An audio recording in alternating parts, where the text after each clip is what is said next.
Coucou! Aujourd'hui, nous allons parler de malgré mes multiples efforts, l'échec a élu domicile dans ma vie.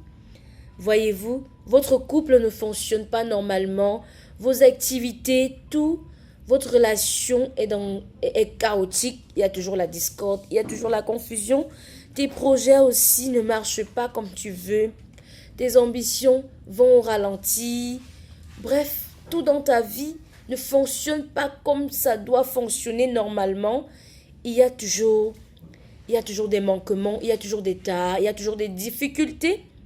Les raisons fondamentales de cet échec qui est en train de te détruire, qui est en train de te ralentir dans tout, absolument toute ta vie, ce sont les péchés, principalement de tes ancêtres et tes péchés à toi aujourd'hui qui pèsent. Du coup, pour ceux et celles qui n'ont pas reçu le baptême, ils doivent recevoir le baptême et confesser que Jésus est Seigneur et marcher selon ses voies. Pour ceux et celles qui ont reçu le baptême et qui n'ont pas encore accepté intérieurement que c'est Jésus-Christ qui est la solution à leurs problèmes, ils ne pourront pas avoir le résultat qu'ils attendent. Raison pour laquelle le Seigneur dans le livre d'Ésaïe, chapitre 57, verset 15, il le dit, je fais revivre, Ésaïe 57, verset 15, je fais revivre l'esprit des humbles et les cœurs brisés. Tu dois demander au Seigneur pardon pour les péchés de tes ancêtres et tes propres péchés aujourd'hui.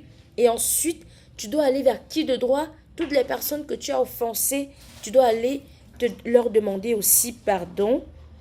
Et ensuite, retourner maintenant vers le Seigneur, lui demander la bénédiction et tout ce qui va avec. Et lorsque le Seigneur pardonne, si le Seigneur te pardonne, il va te restaurer. Il va restaurer toutes tes années volées, toutes tes années perdues, tous tes échecs et tout ce qui va avec. Tu seras une personne nouvelle.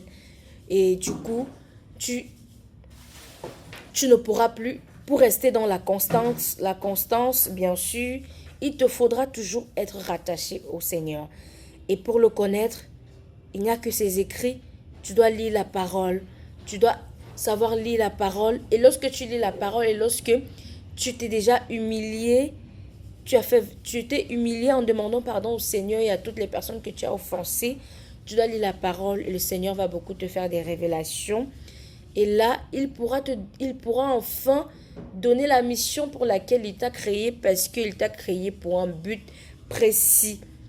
Alors, nous allons comprendre que tous, nous sommes créatures de Dieu, mais nous ne sommes pas encore enfants de Dieu parce que beaucoup d'entre nous n'ont pas encore accepté que Jésus-Christ est Seigneur et que c'est en lui seul que nous aurons notre salut et toutes les gloires que nous sollicitons tout au long de notre vie.